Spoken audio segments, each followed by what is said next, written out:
Maaga ring bumiyahe pa uwing probinsya ang ilan nating kababayan. Bukod sa iwas hassle, mas ligtas din daw ito, lalo't may bagyo. Samantala, simula ngayong araw, may libre namang towing services ang NLEX sa mga Class 1 vehicle. Si Mela Lesmora sa sentro ng balita, live. Naomi, sa mga puntong ito ay unti-unti nang nagkakaroon ng build-up ng mga sasakyan dito sa Balintawak Toll Plaza sa North Luzon Expressway. Nananatili namang mahigpit ang monitoring ng mga otoridad dito sa expressway. Alas 7 pa lang ng umaga kanina, bumiyahe na pauwing Pampanga ang pamilya ni Alfredo at Chinky para sa paggunita ng undas. Anila iwas hassle na, mas ligtas pa ito lalo pat may binabantayang bagyo ngayon. Actually, sanay lang kami pag may okasyon, talaga maaga kami bibiyahe. Dahil iniiwasan namin yung traffic. Yun nga, may bagyo ngayon. Kaya inagaan po namin para pagdating namin doon, siguro mas maganda na habang wala pa yung ulan or bagyo, andun na kami. Tama naman ang desisyon nila dahil makalipas lang ang isang oras, naranasan na ang pabugso-bugsong pag-ulan sa NLEX.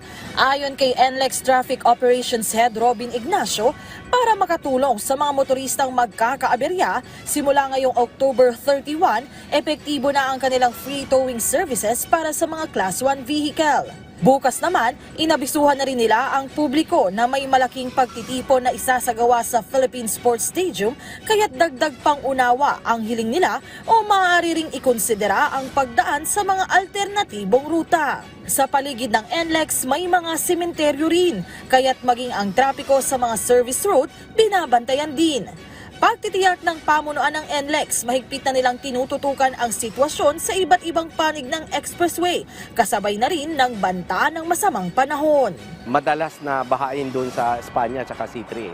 So nagkakaroon ng problema doon sa on-ramp at off-ramp ng ating connector road. So sa ngayon ay masasabi natin na hindi naman ganun kalakas yung pag-ulan dito sa area natin dahil yung bagyong Leon nasa norte, no po, pero maaring ulanin pa rin po tayo, pero sa tingin po namin wala naman po tayong babahain ngayon.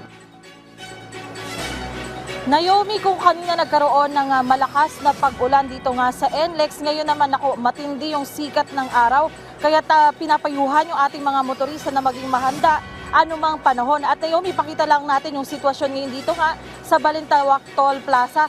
Nagkakaroon na ng build-up ng mga sasakyan dito nga sa may papasok sa may bahagi ng Balintawak, kaya talagang pinapayuhan ang mga motorista na konting pasensya. Pero Naomi, kanina nga ang ating karanasan, nagkakaroon man ng build-up, nawawala naman yan at talagang nakiklear din ito nga pila ng mga sasakyan. Pero mamaya nga, dahil inaasahan, dahil sa deklarado ng holiday, half day na lang yung mga, lalo na sa mga government offices, ay inaasahan natin na magtutuloy-tuloy na ito, pero ginagawa na rin naman yan ng paraan ng mga otoridad. Naomi?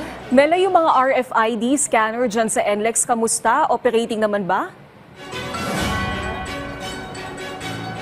Naomi, ang magandang balita ay okay naman yung sistema ng RFID dito, at sa aking likuran nga, tuloy-tuloy yung pagpapakabit ng RFID ng ating mga motorista na wala pang RFID. At sa ngayon nga, Naomi, ay wala naman tayo nakikitang aberya dito at nananatili pa rin yung cash lanes.